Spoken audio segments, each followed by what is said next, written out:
pas dire que je reprenne puisque j'ai à peine commencé.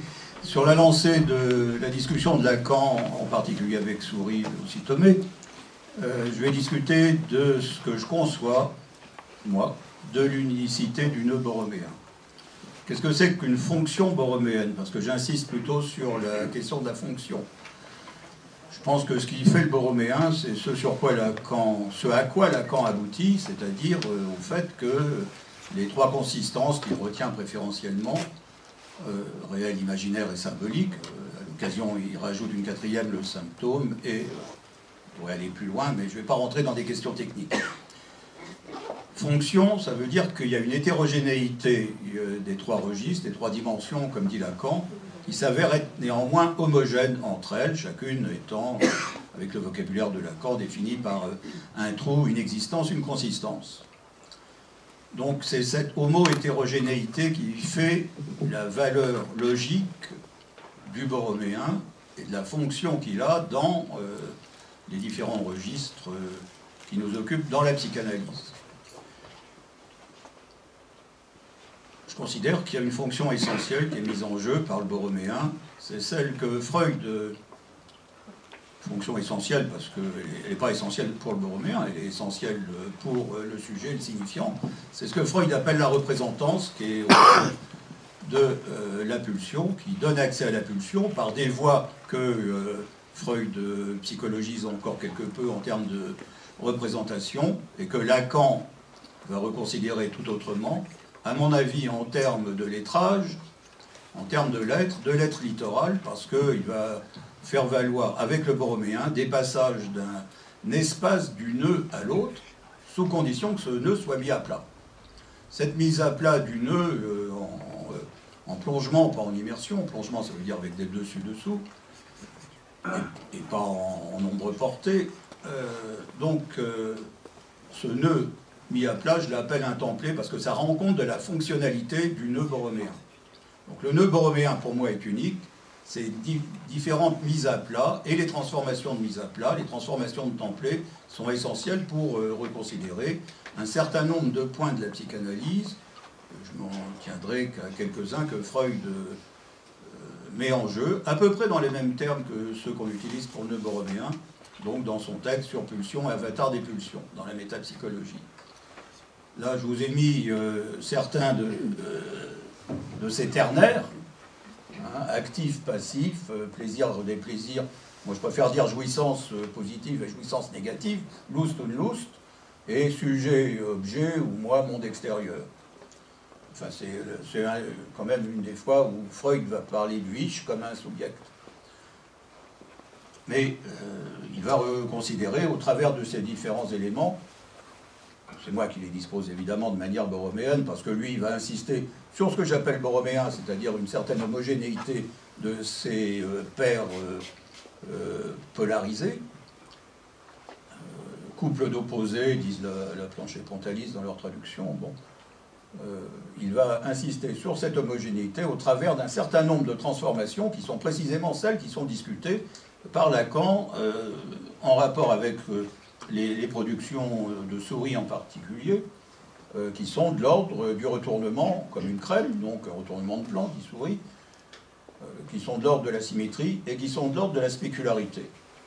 Donc on peut retrouver ces termes de retournement, d'équivalent de symétrie, bon, je vous passe les termes allemands, et même des questions de spécularité.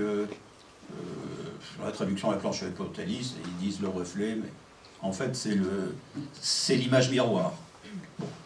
Donc il y a des différenciations qui sont tout à fait importantes à étudier. Comme je ne veux pas rentrer dans des questions techniques, je m'en tiens là, sur ces différenciations de templés, de nœuds mis à plat, étant bien entendu que ces différenciations, ces questions qu'on peut se poser à l'égard du nœud borroméen ne valent que pour des mises à plat. Ça ne peut pas valoir pour le nœud arbilaire, que je considère être univoque au sens de la fonction essentielle qu'est la pulsion. C'est pourquoi, à la différence de ce que fait Lacan, qui met au centre du nœud mis à plat de cette manière torique, qui met l'objet A, je pense qu'il y a quelque chose de plus essentiel, que l'objet a, qu'est le signifiant unaire, j'ai tendance à appeler la signifiance, et qui est telle que dans le mathème fondamental de la psychanalyse S1, S2, aucun signifiant S2, donc pour moi S1, signifiant unaire et univoque, les S2 sont multiples à partir de là, mais ce rapport du signifiant unaire qui engendre les signifiants binaires d'une manière rétrogradiente, hein, aussi, je vous passe, pour moi c'est récursif, c'est-à-dire que le signifiant unaire dépend de la déconstruction supposée de ce qu'il sera censé produire pour pouvoir s'en trouver être un producteur effectif. Bon, les phrases sont un peu longues, les dessins pourraient l'être aussi, je passe. Donc, ce lien SA-S2 vaut de manière métonymique en termes d'objet pour Lacan, et l'ensemble est métaphorisé en sujet, et ça nous donne la structure des discours. Ce qui fait que dans le schéma borroméen, tel que Lacan le situe entre jouissance phallique, jouissance de l'autre et sens, par rapport à un objet A qui centre tout ça, je crois qu'on peut se permettre de modifier cet ordre de choses en donnant la part belle au signifiant unaire vis-à-vis de ce qui s'en transforme en termes de signifiant proprement dit, objet métonymique et sujet métaphorique. Donc on voit déjà qu'on a affaire à plusieurs modes d'organisation du templé borroméen. Templé, c'est ce qui traduit à ma manière le template anglais, qui est une façon d'accéder à un flux au travers d'un arrêt sur image. C'est-à-dire que pour moi, le flux de la signifiance suppose des obstacles, enstasis, donc l'instance de la lettre, qui sont tels que, chez Freud, c'est de la représentation qui fait obstacle au flux de signifiance qui est représentante.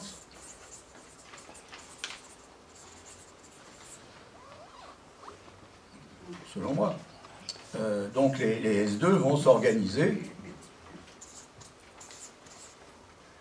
à partir d'une lettre qui va couper dans le flux de signifiance pour donner un effet de signifier, un effet de signification, de sens, de position subjective, là où Freud va parler de représentation, hein, Vorstellung. Bon. Simplement, je pense que, comme Freud l'indique très bien, il y a une mise en continuité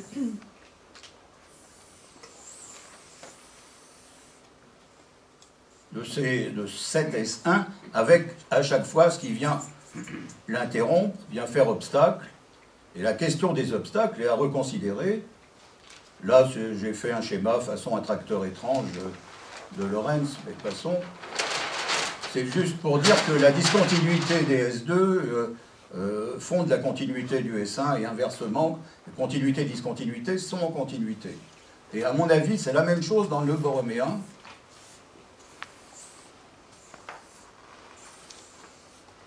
Quand je ne prends pas les consistances, comme dit Lacan, ici un trait de feutre noir, ça peut être une corde, etc. Ce n'est pas la consistance qui est déterminante. À mon avis, c'est le passage.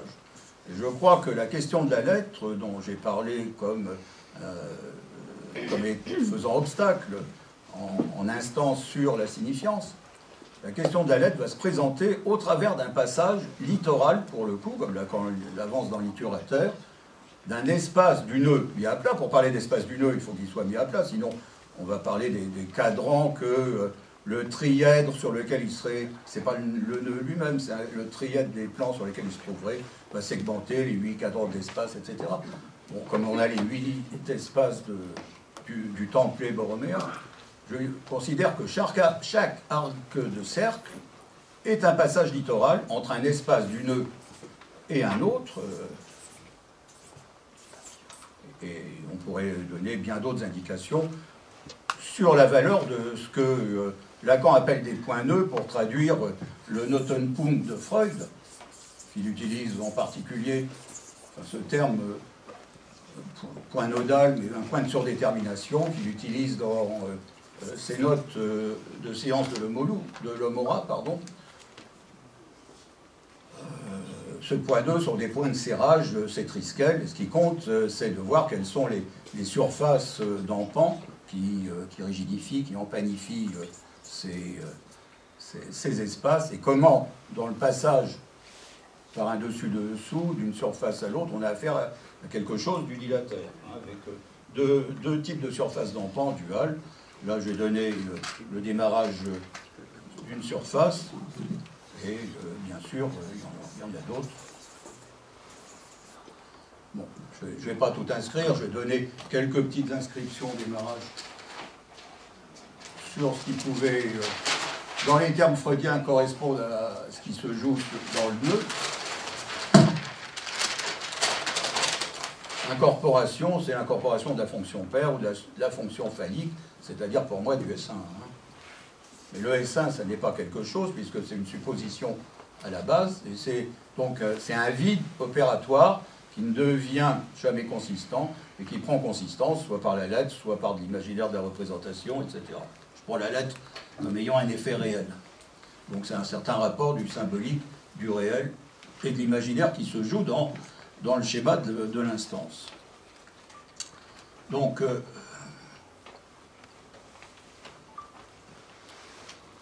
je crois que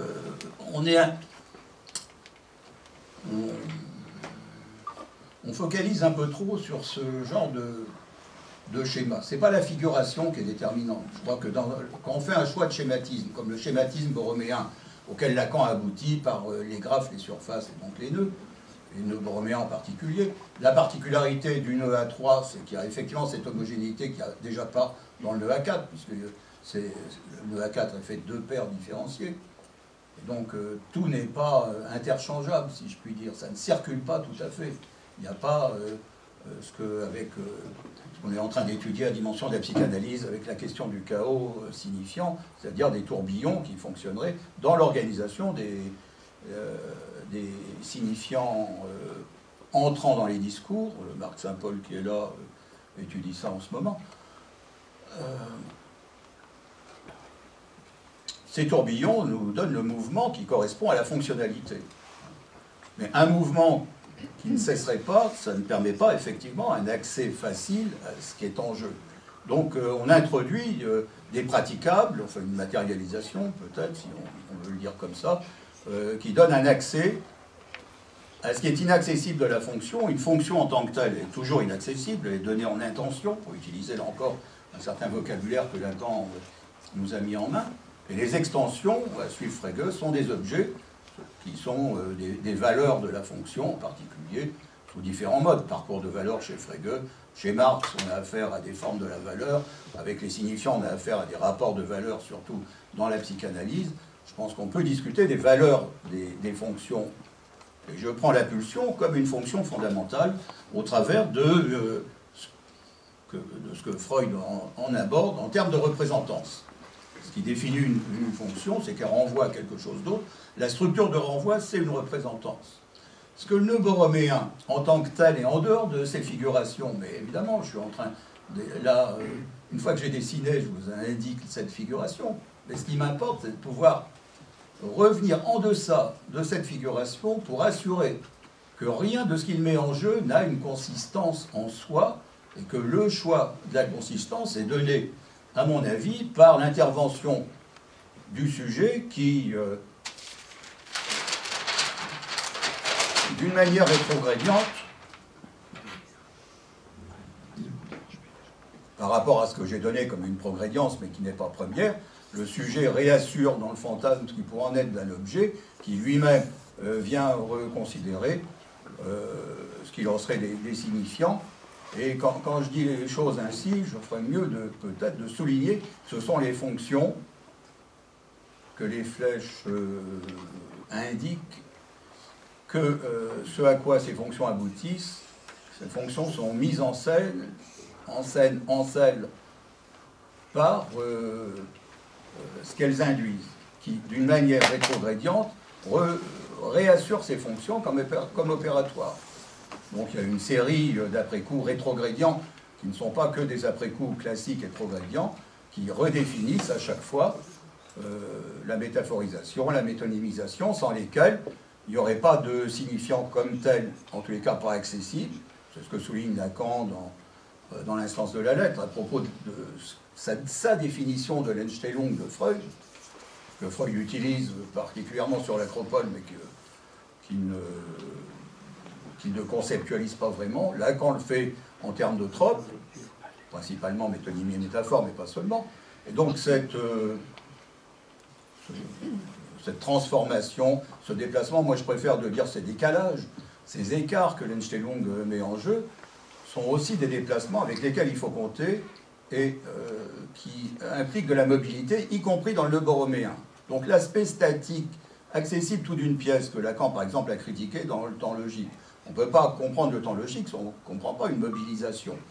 Donc ça nous impose de revenir sur une mobilisation dans le nœud borroméen, qu'une mobilisation signifiante, qui peut aussi s'attraper, si je puis dire, au travers des oppositions que Freud met en jeu dans pulsion et avatar des pulsions, et auquel cas, dans les conjonctions entre ces paires d'opposés, telles que, donc dans mon premier schéma, je vais essayer de les situer. Donc, comme un schéma temporaire de travail permettant de faire la jonction entre ce que Freud avance et ce à quoi Lacan aboutit. Donc on se retrouve en quelque sorte à des extrémités de la psychanalyse, mais dans un continuum qui me semble important. On ne peut pas comprendre la topologie des nœuds si on ne revient pas à un certain nombre de concepts. Donc ils sont des concepts que Freud maintient de la psychologie, de Brentano entre autres, mais qui ne sont pas des concepts explicites, précisément. Tous ces concepts, parce qu'ils sont récursifs, parce qu'ils ne sont pas donnés par une biologie quelconque, mais qui dépendent de ce qu'ils sont censés induire, ne prennent leur assise que de l'effet en retour de ce que l'hypothèse d'une induction déjà effective appelle ou exige de coordonnées de base pour qu'elle se soutienne cette fois d'une manière progradiente, cette induction. Mais comme toute induction, ça n'est que probabiliste. Elle est fondée sur de l'hypothèse, Lacan dit plutôt de la supposition. Freud dit un terme d'Annahme qui me semble tout à fait important, parce qu'il est ambigu, enfin il n'est pas ambigu, il est même équivoque. En allemand, il a deux sens différenciés en français. Ce terme d'Annahme, quand Freud dit que la pulsion, c'est une hypothèse de travail, par exemple. Ça a le sens d'une hypothèse, mais en allemand, c'est assez évident, on ne peut faire l'hypothèse que de ce qu'on intègre dans les schémas de possibilité. Donc c'est aussi une intégration, une admission, une admissibilité. Ce qu'on va intégrer dans l'inconscient, ce ne sont que des hypothèses. Ça me fait dire, faisant un saut, enfin pas un énorme saut, que l'inconscient n'est fait que d'hypothétique à l'œuvre, c'est-à-dire de l'hypothétique, c'est quoi? Rien, c'est du vide. Enfin quand je dis rien, c'est déjà quelque chose, mais c'est du vide, mais opératoire. Et on a à définir une structuration de ce vide qui, en particulier, peut s'imaginariser, pour le coup, sous la forme d'un nœud borroméen, qui n'est qu'une mise en forme, mais qui est une mise en forme qui permet toutes les jonctions et les passages, des passages littoraux, donc une intervention de la lettre, et ça justifie peut-être que Lacan parle de l'écriture du nœud borroméen. Moi, je préfère en faire un pictogramme de cette écriture en question. Mais ça renvoie de la lettre quand même, et ça justifie une lecture de ce nœud si on est capable de spécifier les éléments qu'on introduit dans ce que le templé nous autorise à y écrire, soit sous forme de nappe tendue en termes de surface d'empan, soit sous forme de concepts qui vont prendre place dans chacun de ces points nœuds. Parce que pour moi, les trisquelles sont quand même ce qui dépend des trois cordes, disons, entre guillemets, des arcs de cercle, alors que l'espace au sein de ce trisquelle, lorsqu'il est resserré, se resserre en un point, ce qui n'est pas un point de section, mais un point de resserrement, comme Lacan y insiste, mais qui est sinon une surface. Donc c'est ça, un point nœud, tel que Lacan peut en parler, hein, quand il parle de trois points nœuds à la fin de l'étourdi, en termes de logique, de grammaire et d'homophonie, on a un des abords de ces points nœuds et de ces jonctions. Ça me semble être essentiel. Bon, en quelque sorte, là, j'ai donné l'axe de mon propos. Ensuite, il peut être étayé, mais comme on n'a guère le temps, je ne vais pas le faire comme ça. Mais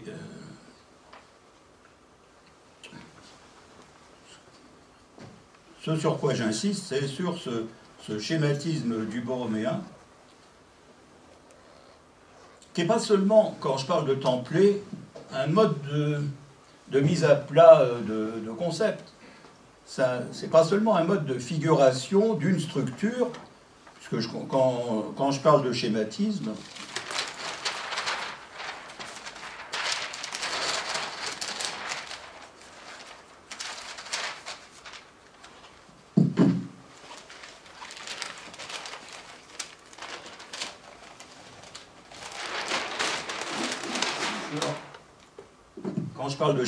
je suis enclin à considérer qu'on a affaire à des concepts, que ces concepts sont agencés, on va parler en une morphologie, pour parler comme René Thom, on va dire une structure, pour revenir sur ce terme que Lacan affectionne, mais que cette structure n'est qu'un mode d'organisation des schèmes conceptuels dans des schémas structuraux, parce que le français nous donne schème et schéma, ce qui n'est pas forcément traductible en espagnol par exemple, et qu'ensuite on a affaire à une figuration de ces structures mettant en place des concepts, les figures étant variables, figure c'est la Darstellbarkeit du rêve par exemple, mais qui sont absolument nécessaires, et quand Freud dans sa contribution à une conception des aphasies va considérer toutes les questions d'Arstellung, c'est très mal traduit en français, on mélange tous les modes de représentation. Darstellung, c'est un mode de présentation. Pour un certain nombre de neurologues de l'époque, Wernicke, Lichtenstein, etc., il donne effectivement des figures qui permettent de comprendre comment la question de l'aphasie est structurée, permettant de reconnaître, derrière les concepts et les représentations, dit Freud encore, puisque c'est là qu'il va parler du complexe de représentation, comment s'organise justement la neurologie de l'époque, à partir de la pathologie et des aphasies. Bon, avec le nœud borroméen, on a affaire à un complexe du vide, un complexe signifiant, un complexe pulsionnel aussi bien, qui nous permet d'avoir accès à des concepts en train de se créer du temps de Freud, qu'on est habitué à manipuler, mais qui ne trouvent pas forcément leur raison d'être dans notre maniement. Et le nœud borroméen nous permet peut-être de retourner à cette raison d'être à partir de ce qu'est un templé. Un templé, c'est souvent traduit par gabarit, le template anglais traduit par gabarit. Moi, je reviens à ce qui précède le template, c'est un templé. Donc j'utilise en français le terme de templé. Mais c'est un modèle, on va dire. Je dis un modèle de ce qui est inaccessible. La pulsion est inaccessible, comme toute fonction en elle-même. Et c'est donc un modèle qui donne un choix par extension, on va dire un arrêt sur image dans le flux pulsionnel constant, lui. Donc un modèle qui s'entend de deux façons en français et à juste titre. C'est un modèle qui a un compte-rendu et un modèle qui est aussi un patron. Le patron des couturières. Donc c'est le nœud borroméen, je pense, quand on est habitué quelque peu à le manier, on impose pour un retour sur des concepts qu'il va étayer, qu'il va tendre à moduler encore autrement, et va permettre un accès plus facile, à mon avis, si on ne rentre pas dans des trucs faramineux sur les nœuds, je pense, par trop technique, auquel cas, un accès plus facile à un certain nombre de concepts qui vont s'en trouver justifiés, étayés, trouver des indications pratiques dans ce qu'on appelle la clinique plus fondée, peut-être. Bon, c'est à la fois donc un compte-rendu, le borroméen, et c'est un patron en retour de l'organisation conceptuelle de la psychanalyse. Voilà, je m'en tiens là. J'ai fait un texte assez ample avec beaucoup d'étayage que je pourrais vous envoyer. J'enverrai aussi aux organisateurs de ce colloque. Je reviens sur les phrases de Lacan en discussion avec Souris en particulier, ça me semble nécessaire. Tout ce dont je me suis passé dans mon propos, là, pour n'en donner claque. Et si certains veulent que je le renvoie directement, le temps de la dactylographie, puisque j'écris à la main, je le renverrai avec plaisir s'ils me donnent leurs coordonnées. Voilà. Je vous remercie.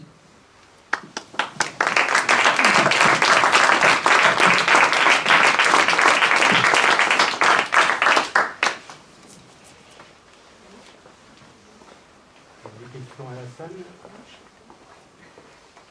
Bon, il va de soi que je suis allé vite sur un certain nombre de choses, donc peut-être que c'est l'occasion de les réinterroger. Pas de me réinterroger moi, mais réinterroger les concepts aussi.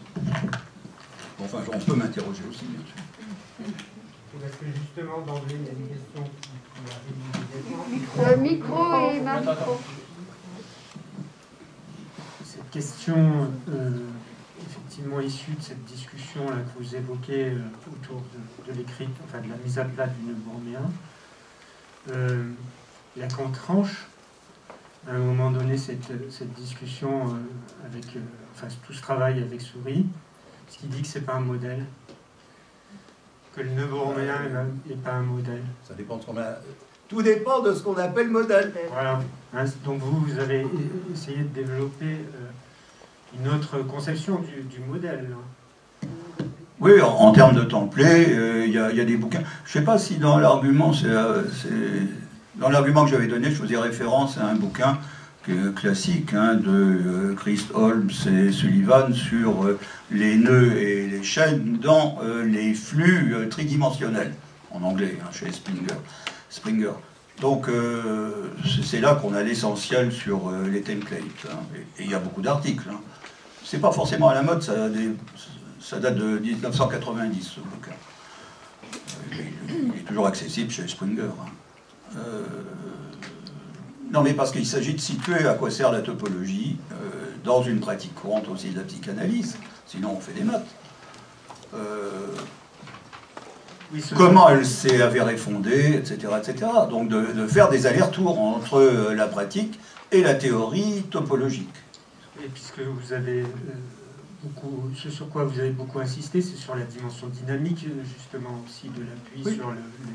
Aussi dynamique que le sont des signifiants. Parce que je pense qu'un signifiant, je ne peux pas faire toute une théorisation comme ça, mais un signifiant s'évanouit aussitôt qu'il s'avère être produit par la rétrogrédience de son successeur sur lui, un successeur qui va dépendre de lui, et qui lui-même va s'évanouir, etc. Donc c'est une mobilité d'évanouissement en évanouissement, d'évidement, comme dit Lacan, en évidement, et le nœud borroméen n'est qu'une structure de trou, de vide. C'est-à-dire, c'est du vide structuré. Une bande de Möbius, c'est du vide structuré. Il y a du Möbien, c'est-à-dire de l'asphérique, de L' asphérique, dans le nœud borroméen aussi, en dehors même de la mise à plat. Mais toute la discussion, précisément, sur l'unicité, concerne moins le nœud borroméen comme tel, je dirais, Armiller, que les mises à plat justifiées. Et on a à savoir comment on peut manier ces mises à plat, et à quoi sert le maniement de ces mises à plat, de ces templates, pour moi. Oui, d'ailleurs, l'unicité, là, si on vous suit bien, c'est du côté de l'instance de la lettre, en fait. L'unicité, c'est du côté du flux de signifiance qui est... Cliniquement, on va dire que c'est la parole qui s'échange. La parole, on ne la voit pas, c'est la structure énonciative supportée par le signifiant maître. Le signifiant maître, c'est la signifiance, c'est pas le signifiant du chef quelconque. On est maîtrisé par la parole, on est maîtrisé par, je prends à mon compte le signifiant la langue en un seul mot de Lacan, comme souvent quand Lacan invente une notion, elle lui a été nécessaire, mais ça n'aboutit pas tout à fait à une définition stricte. Et donc, je pense que la langue met en jeu ce qui échappe du langage, du fait de l'énonciation et de la parole, qu'on dise reste oublié.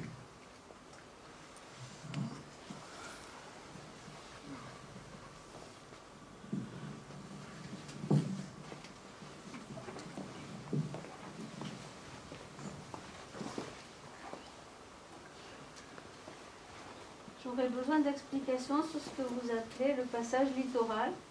Je vais essayer de rétrécir un peu ma question.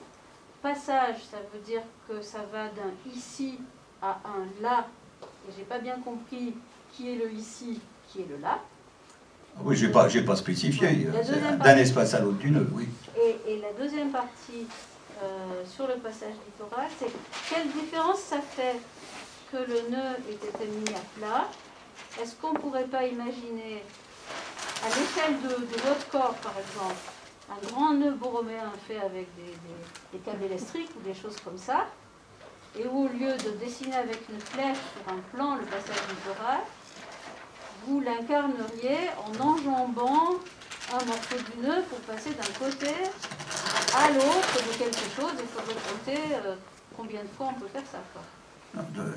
On va dire cliniquement. Le terme de passage, il est donné aussi comme clivage, à mon avis. Il y a deux types de clivage. Le clivage freudien, de la Ispaltung du sujet, dans le texte inachevé de Freud en 1938, c'est quand même un clivage qui fait passage entre interdiction et obligation, on va dire. Interdiction de se masturber, mais obligation de se rendre à la poussée pulsionnelle. Bon. Il y a un autre clivage, de même terme de Spaltung, chez Bleuler pour la schizophrénie, par exemple, qui a une schise qui fait un barrage. Donc, toutes les différenciations ne sont pas des passages. Quand Lacan, dans Littérateur, propose la littéralité, il dit bien, il ne dit pas tout, il dit bien qu'il s'agit du lien d'un domaine avec un autre, tel qu'un domaine fait par lui-même frontière avec un autre. Ce qu'il ne dit pas, c'est qu'on se dispense là de frontières tierces. Il n'y a pas une frontière marquée. Un littoral, la terre, la mer, ça fluctue justement, la mobilité s'y trouve. Et il y a un passage comme ça. Je ne vais pas redéfinir, je ne veux pas trop imager, parce que vous avez beaucoup parlé quand même de choses imaginaires. Bien sûr qu'il faut avoir des supports imaginaires, mais si on peut ne fonctionner, comme souvent en logique, sans le support de l'imaginaire, on est beaucoup plus libre, hein, je pense. Mais il faut y arriver. Ça suppose aussi de peut-être s'assouplir à des évidements sans évidence. Bon. Là, je reste encore dans un domaine d'évidence. Les passages sont tels que... Je vous donnerai quelque chose qui pour moi est essentiel, c'est-à-dire la littéralité entre une fonction en intention et une fonction en extension, c'est du Frege. La dite fonction en extension se définit comme une désignification et des transformations de la fonction insaisissable en objet saisissable, les valeurs de la fonction, et donc le parcours des valeurs de la fonction. Et chez Marx, c'est les formes de la valeur, donc on est encore plus dans l'imaginaire. Mais les rapports signifiants nous éloignent de tout ça. Bon. Le passage d'intention en extension, c'est le passage d'une même fonction à un autre appui, dirais-je, de ce qu'elle est, toujours la même fonction. En intention, on ne peut pas la saisir, on ne voit pas. Vous ne pouvez pas définir un verbe en français. La mobilité, le verbal, c'est absolument pas définissable. Vous définissez par un autre verbe et le problème est repoussé, ou vous faites le saut à un substantif, et on est passé du côté des objets. Un des reproches que je fais à Lacan, c'est de traduire die Repräsentanz par le représentant, qui existe chez Freud, mais c'est la pulsion qui est le représentant du somatique dans le psychique. C'est un quasi-apax, ça apparaît 4-5 fois dans Freud, mais Freud insiste beaucoup plus sur le fait que la dite pulsion, comme le représentant, n'est pas accessible, elle demande à être représentée elle-même en termes de représentation. Et là, c'est une représentance qui entre en ligne de compte. Et Lacan le dit aussi à l'occasion, quand il utilise l'allemand, dit Repräsentanz, mais en général, il dit le représentant, et là, je crois qu'il faut revoir ceux qui veulent bien le répéter strictement. Il ne s'agit pas d'un représentant, il s'agit d'une représentance, d'une fonction, et du coup, c'est l'inaccessibilité qui est en question. On n'arrête pas de faire avec des choses inaccessibles. Qu'on dise, on fait ça tout le temps. Et pourtant, où est-ce que c'est comment voulez-vous l'imaginer? Vous l'imaginez au travers de phrases, de mots, etc. Mais ça n'est pas ça. Un signifiant n'est pas imaginable non plus, à mon avis. C'est bien pourquoi on en fait le reproche à Lacan de travailler avec quelque chose d'insaisissable de cette façon. Mais l'insaisissable apparaît saisissable quand il est transformé. Donc je discute des modes de transformation. Ces modes de transformation sont des transformations littorales. C'est la même fonction donnée en intention insaisissable, donnée en extension, ou saisie en extension, saisie c'est le mot, et saisissable pour le coup. Donc ça dépend des espaces dans lesquels l'on se meut pour pouvoir faire état de ce qu'il en est d'une fonction, il faut voir laquelle, entre tel et tel aspect de la fonction, tel et tel mode, peut-être plus exactement, de la fonction, qui n'est pas un aspect. Je ne sais pas si j'ai été explicite. Donc, le littoral n'est pas une frontière. Quand on fait un nœud avec un dessin ou une corde, passer d'un espace à l'autre, on dirait qu'on fait une brisure et qu'il faudrait dans cette effraction faire un passage. Non, le passage est constant. Ce qui est indiqué par un trait, ça n'est pas un obstacle, c'est au contraire un passage. Si on pouvait penser le nœud borroméen d'une autre manière que classiquement, avec le leurre que représente un tel dessin, ça serait mieux. Donc il y a des passages qui sont bien donnés chez Freud, dans, disons, je dirais, l'unicité des polarités actif-passif, homme-femme, plaisir des plaisirs, sujet-objet, etc., etc. On peut en trouver bien d'autres, hein, introjection, expulsion, amour-haine, comme il le fait lui-même, et principe de plaisir, principe de réalité, enfin bon. Je peux prendre la parole? Il y a une dame aussi qui voulait là. Ce passage, on peut quand même le représenter si on tire sur le nœud et qu'on fait émerger un rond intermédiaire, par exemple. Dans l'interchangeabilité. Oui, avec un schéma en oreille, si vous voulez. Bon. Et ça, c'est le mode de tenue du nœud. C'est savoir qu'est-ce que c'est que la tenue du nœud. L'intérêt du borroméen, c'est de pointer que il n'y a pas de réel sans symbolique, sans imaginaire, de symbolique sans réel, sans imaginaire, d'imaginaire sans symbolique, sans réel, et que chacune de ces trois dimensions est homogène avec les autres, parce que les trois sont identifiables. Donc ça indique bien aussi les passages au travers des concepts. Donc ces passages, je tiens à les figurer, en redéfinissant peut-être toute la figuration du borroméen. Mais ça ne correspond surtout qu'à des mises à plat du nœud. Sinon, on ne pourrait pas parler d'espace du nœud, de savoir qu'est-ce qu'on va inscrire dans ces espaces, à mon avis. Dans l'espace lui-même, même en trois dimensions, on pourrait se débrouiller pour inscrire des choses, mais ça nous demanderait encore une gymnastique plus importante. J'ai piqué le micro en attendant qu'on mette des piles. Oui. Je vais passer le micro à Viviane. Tu voulais pas toi? Non, vas-y.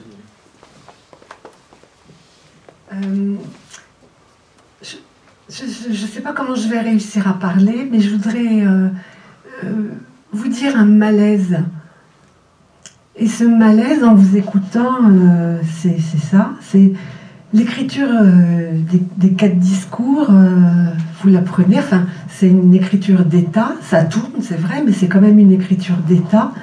Vous la prenez et vous la faites passer du côté du nœud borroméen, en nous disant qu'il y a du mouvement, etc. Mais je ne vois pas comment ça peut produire la même chose. Et, enfin, j'ai sans doute pas du tout entendu tout ce que vous avez dit, mais... Je ne me suis pas beaucoup exprimé là-dessus, je l'ai plaqué, ça. Oui, mais là, je me suis vraiment bloquée parce que l'écriture algébrique des quatre discours, vous la prenez telle qu'elle, vous la faites basculer dans le nœud borroméen, et vous nous dites c'est kiff-kiff. Alors c'est que... pas une écriture algébrique au sens strict, en tous les cas. Alors que, il me semble que dans le nœud borroméen, il y a une histoire de trou qu'il n'y a pas du tout dans l'écriture des quatre discours. Mais bien sûr que si, c'est ce que j'ai essayé de dire. La signifiance comme énonciation, qu'on dise, dire, le dire, ça n'est pas tangible. Donc il y a du trou. Le signifiant tangible, parce qu'on lui adjoindrait la représentation. J'aurais pu dire représentance aussi, pour le signifiant unaire. On adjoint de la représentation à la représentance, dit Freud, et c'est la même chose, dit Freud. Hein. Relisez bien. La même chose comme intention-extension. C'est la même chose, c'est une façon de dire. Hein. Donc c'est une même fonction qui est prise autrement. Une fonction, c'est un trou. C'est le passage par-delà une solution de continuité, donc le trou est là comme solution de continuité, on va passer de ce qu'il y a avant à ce qu'il y a après, d'hypothèse à la conclusion, on ne sait pas ce qui se passe dans ce passage, il n'empêche qu'on aboutit à quelque chose d'autre. Donc il y a forcément une incertitude en mathématiques qui ne peut pas dire le tout sur le tout, ne peut pas dire qu'est-ce qu'une fonction véritablement, ne peut pas dire comment ça opère. Je dis que le borroméen, mais ça c'est déjà peut-être une habitude médicale qui m'est restée. C'est-à-dire que c'est une structure fonctionnelle, c'est pas une structure organique. Un enlacement, c'est une structure organique. Hein. Un enlacement, quand un anneau entre dans un autre anneau, comme les anneaux olympiques. Le borroméen, c'est une superposition d'anneaux, c'est une superposition particulière qui fasse que ça coince. Mais ça n'est que fonctionnel. En soi, la définition même de l'organisation borroméenne est fonctionnelle. À nous de savoir à quelle fonction ça renvoie dans la psychanalyse. Le fondement signifiant qui permet de retrouver la question des discours, c'est déjà la définition de Lacan. Bêtement, moi je disais qu'elle n'était pas scientifique, cette définition. Un signifiant représente un sujet pour un autre signifiant. Et puis, en mettant, ce sur quoi je n'ai pas beaucoup insisté, sur des questions de récursivité, d'imprédicativité, parce que, je vais en dire un peu plus quand même là-dessus, je dis que le représente un sujet pour un autre signifiant, c'est pas une représentation, c'est une représentance. Le signifiant, on peut éliminer sujet qui n'est qu'une métaphore de tout ça, comme dit Lacan, c'est le signifié de la pure relation signifiante, qu'est la représentance. Donc un signifiant se représente auprès d'un autre pour s'en trouver défini d'une manière rétrogrédiente. C'est l'autre qui le définit d'une manière progrédiente, et c'est en hélice. Hein. Ça avance comme un ressort à boudin. Bon. Donc, la structure des discours organisés sur une séquence, à mon avis, inamovible. S1, S2, petit a, S barré, parce que c'est la genèse des signifiants, leur métonymisation et leur métaphorisation. Cette séquence, même si Lacan essayait aussi de la briser en parlant du discours capitaliste, enfin bon, c'est un débat qu'on a par ailleurs, et du discours de la science, à mon avis, il n'a pas abouti. Cette séquence reste inamovible, elle se fonde sur le vide de la signifiance unaire, sur le vide d'une représentance, vous ne pouvez pas la mettre, la rendre en quoi que ce soit tangible, vous savez ce qu'il y a avant, ce qu'il y a après, mais la représentance elle-même, vous ne pouvez pas y accéder comme ça. Donc, le S2 va mettre quelque chose d'un peu plus praticable, matériel, sur ce vide, représentation, dit Freud, l'être, dit Lacan, tel que je le lis, et ensuite, ça, c'est métonymisé, métaphorisé, mais autrement dit, le vide est là tout le temps, dans les discours aussi. S'il n'y avait pas du vide, je ne vois pas comment on ferait pour se parler, comment on serait un Léviathan, je ne sais quoi, mais on ne serait pas subjectivement pris, enfin, des versants d'une subjectivité, du subjectal, pour faire peut-être plus chic, tel que on serait du subjectif dans un corps. Mais le sujet, c'est un sujet de l'échange pour moi, c'est pour ça que je dis subjectal, c'est pas chacun. Bon. Donc, sur l'imprédicatif, il y a eu un débat essentiel entre Poincaré, Russell, Peano, Cerbelot, etc. Tout ça, c'est édité chez Blanchard. Il faut revenir là-dessus par un type qui est dans les langues originales et avec une introduction en français dans un autre volume par Gerhard Heinzmann. Il en a fait sa thèse, c'est très bien. Ça montre que tous les gens qui ont fabriqué la théorie des ensembles qui prévaut en mathématiques l'ont fondée sur la prédicativité. Ils ont mis de côté tous les paradoxes, les cercles vicieux, etc. Qu'est-ce que c'est qu'un cercle vicieux ? Pour moi, le borroméen, c'est en quelque sorte un complexe de cercle vicieux. C'est le 8 intérieur bord de la bande de Möbius, c'est un cercle vicieux. Il ne supporte pas des trucs qui donnent lieu à des paradoxes qui sont tout le fond de l'inconscient pour la psychanalyse. Notre pratique, c'est une pratique de cercle vicieux. Il y a des bouquins sur les cercles vicieux aussi, hein, et sur les logiques imprédicatives. Donc maintenant, je dis que, en m'appuyant sur les mathématiques et les logiques imprédicatives, que la psychanalyse, avec la définition du signifiant par Lacan, est scientifique, si on veut bien admettre qu'il y a des sciences imprédicatives et qu'elles ne sont pas que prédicatives. Avec le borroméen et un de ses enjeux. On pourrait parler de tissu, il y a différents nœuds propres, c'est-à-dire un seul fil, qui peuvent aussi donner une structuration du vide. Il y a beaucoup de bouquins, surtout en physique, sur la structuration du vide. Il y a, tous les 10 ans, au XXe siècle, quelqu'un donnait un mode d'abord particulier de ce que pouvait être le vide, avec une invention physique à la clé, avec des effets pratiques de tout ça. On en est là aussi, nous, on l'aborde autrement, le vide. Mais effectivement, le vide est là tout le temps, et je dirais que la psychanalyse, c'est une pratique du vide. Ce qui définit la psychanalyse comme tourbillon, turbulence, chaos, c'est une pratique du vide. Je viens de faire un texte récent là-dessus, vous me donnez vos coordonnées, je vous l'envoie. Est-ce que... j'ai écrit sans arrêt. Je parle aussi. Un peu basiquement, quand tu dis que le nœud borroméen, mis à plat, c'est un template. Template en français. Template. Un template. D'accord. Enfin, d'accord. Et tu dis que c'est le template, tu le mets du côté du... Tu as dit du compte-rendu ? Non, du compte-rendu et du patron. Du compte-rendu et du patron. Non, c'est-à-dire une manière de fixer des idées, mais non pas comme un point d'arrivée en disant voilà le modèle qu'on vous donne clé en main de ce que ce serait, sinon vous ne comprendrez rien. C'est quand même quelque chose qui permet, comme un point limite en mathématiques, ça rebondit. Quand tu es arrivé à un premier élève, tu as tous les autres transfinis derrière. Avec le zéro, tu as toute la suite. Tu as des points limites comme ça, qui sont des points de rebondissement. Par exemple, il y a il y a Claude Mercier dans un ouvrage qui s'appelle En année claire. Il soutient, lui, que c'est un diagramme. Il fait référence à Châtelet. Et il dit que c'est entre lettres et images. Et toi, c'est entre lettres et images aussi? Un peu? Non, c'est à la fois le réel et la métaphore dont parle Lacan. Je pense que le renvoi à quelque chose d'induit, c'est-à-dire l'aspect patron, modifie le réel. C'est ça. Donc, et je pense qu'il y a une poétique du neuboroméen comme ça, parce que c'est aussi ma définition du poétique. Par contre, comme compte-rendu, hein, ça peut être pris comme un diagramme. Moi, j'appelle ça aussi bien un pictogramme. Bien sûr qu'avec Deleuze, en particulier, on va penser par diagramme, et ça me semble tout à fait important. Mais penser par diagramme, ça ne veut pas dire répéter les diagrammes, ça veut dire les faire travailler justement dans ce qu'ils induisent de mobilité, grâce à ce qu'ils recèlent d'évidement. Je crois que c'est un petit peu dans ce sens-là que j'ai lu que Claude Mercier en parlait, comme quelque chose qui est un point de production. Oui, non mais sinon, on plaque le pictogramme, ça devient une écriture, et tu mets un triskelch, au lieu, ça va plus vite de faire 3 traits plutôt que de marquer neuboroméen.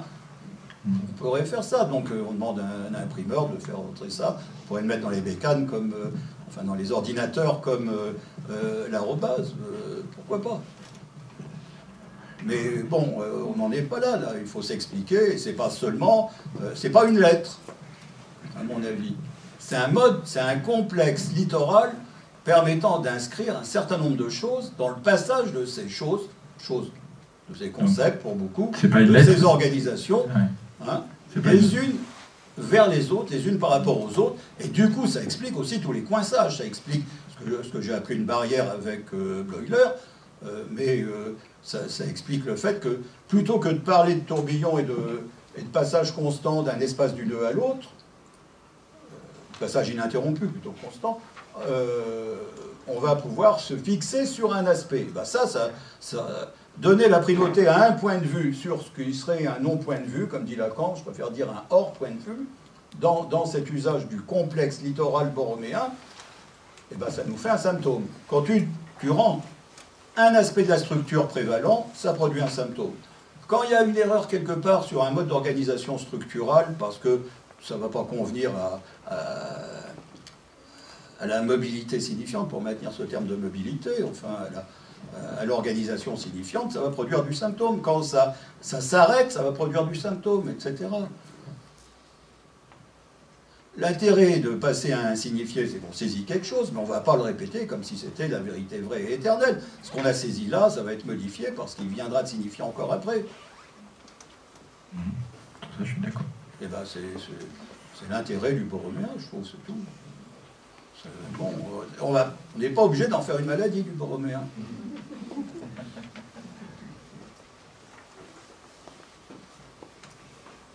Alors j'étais curieuse du S1 au cœur de la chaîne, parce que c'est vrai que Lacan, il va mettre les phallus justement hors nœud, et là vous les remettez... Non, il le met dans le nœud, la jouissance phallique. Non, mais la jouissance phallique, non, mais les phallus.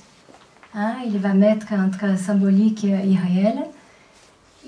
En tout cas, c'est-à-dire l'intérêt pour moi, les borroméens, c'est justement cette décentralisation du phallus, on va dire comme ça. C'est-à-dire qu'il introduit autre chose, qu'on lui met l'objet petit a, comme cette structure du manque, voilà, c'est une question. Ça m'interrogeait les S1. Non, oui. Enfin bon. Si je le propose comme ça, c'est à partir de la discussion sur les nœuds borroméens mis à plat, les nœuds A3 mis à plat et orientés, pas seulement orientés dans la gyrrie d'ensemble du nœud, que j'appelle scalaire, comme un escalier en colimaçon, les vaugyres d'extrogire. Je ne suis pas intervenu là-dessus, mais ça, évidemment que c'est essentiel. Mais aussi avec une orientation des ronds eux-mêmes. Quand on fait intervenir ces orientations, quand on fait intervenir des nominations ou des colorations, on arrive à des distinctions qui sont absolument essentielles. En particulier, donc, si on prend la même orientation sur chacun des ronds constituant le nœud A3, mis à plat, forcément, sinon ce que je dis n'a pas de sens, il y a une orientation centripète, une orientation centrifuge. Je pense qu'effectivement, la psychanalyse qui vise l'objet A quand même, mais ça n'est qu'une étape. C'est-à-dire que c'est une étape qui correspond à la cure, où on produit, disons, de l'objet A, dont on va se trouver encombré, même en ayant fait aboutir, entre guillemets, sa cure. C'est pour ça que Lacan, à mon avis, produit la passe. C'est pas pour savoir ce qui se passe dans la boule de quelqu'un qui veut s'installer à Dalis seulement. C'est parce que qu'est-ce qu'on va faire de cet objet A qui nous encombre?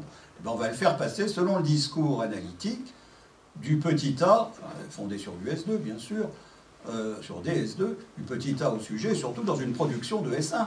L'intérêt, c'est de reproduire le vide de la parole, le vide de l'énonciation, dont on dépend. Ce qui se transmet dans la psychanalyse, c'est du vide, c'est pas autre chose. On ne va pas se transmettre ni du savoir façon S2, ni des objets bien empaquetés, valant petit A. C'est pas de la merde, du regard, etc., du sein et du son. Bon.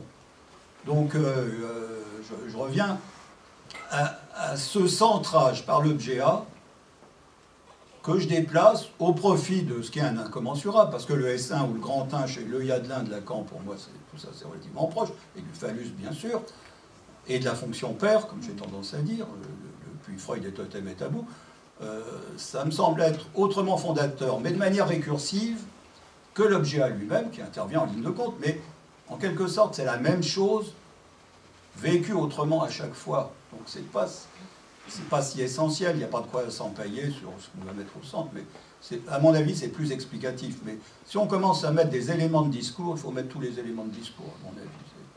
Voilà. Et puis tout dépend, pour avoir des discours différents, tout dépend du triskel par lequel on commence. Mais ça change la donne selon qu'on met S1 ou selon qu'on met l'objet. Au centre, je veux dire au centre. Oui, mais ça, il ne faut pas être leurré par la représentation. Le centre, c'est pas un vrai centre. Même cliniquement, ça change la donne. C'est ça que je veux dire. Savoir ce qu'on vise. Oui, Oui, mais l'objet A, qu'est-ce que c'est? Moi, je dis que c'est une transaction saisie en objet. Ça ne dit rien. Hein. C'est un manque pris en objet. Bon, le S1, vous ne l'aurez pas en main, l'objet A non plus, malgré toutes les représentations qu'on veut. Du coup, ce qu'on vise, une fois de plus, c'est ce qui échappe.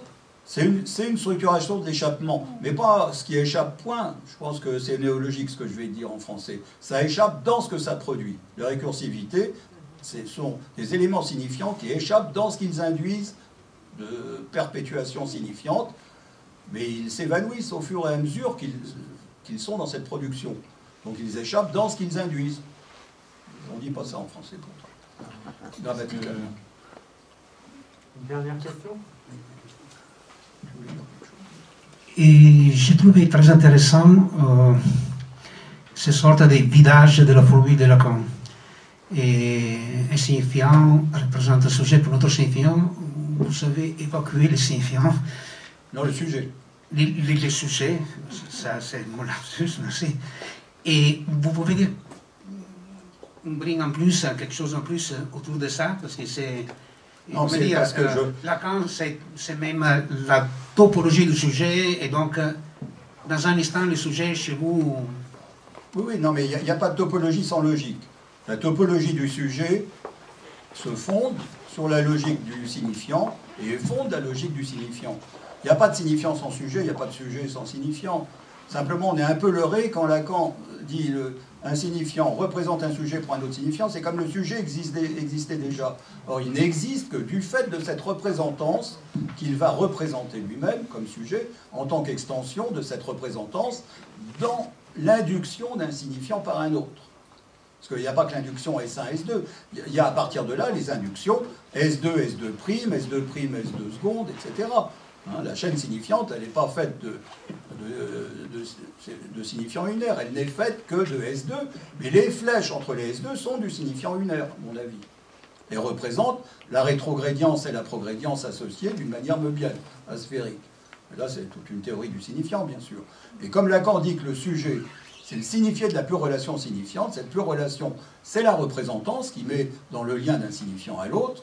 Donc le sujet, c'est le signifié de cette représentance. Donc si je m'en tiens du signifiant et je mets le signifié de côté, la métaphore du sujet, je la mets de côté, c'est la métaphore de la représentance qui organise du signifiant de l'un par rapport à l'autre d'une manière rétrogrédiente et progrédiente, non sans décalage à chaque étape.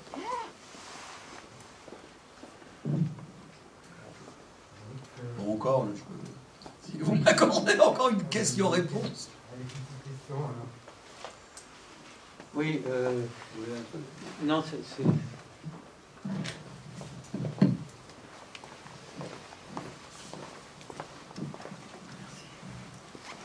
Non, c'est un peu accessoire, mais vous seriez d'accord pour dire que finalement, quand Lacan utilise le nœud borroméen de façon armillaire, finalement on ne peut rien en dire.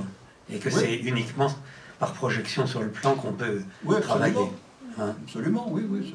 C'était aussi mon propos, bien sûr. Oui, d'accord. Mais avec tous les litiges qui s'ensuivent. Et les appréciations différentes, et les entrées différentes, etc. Et du coup, les sorties différentes, sûrement. Merci.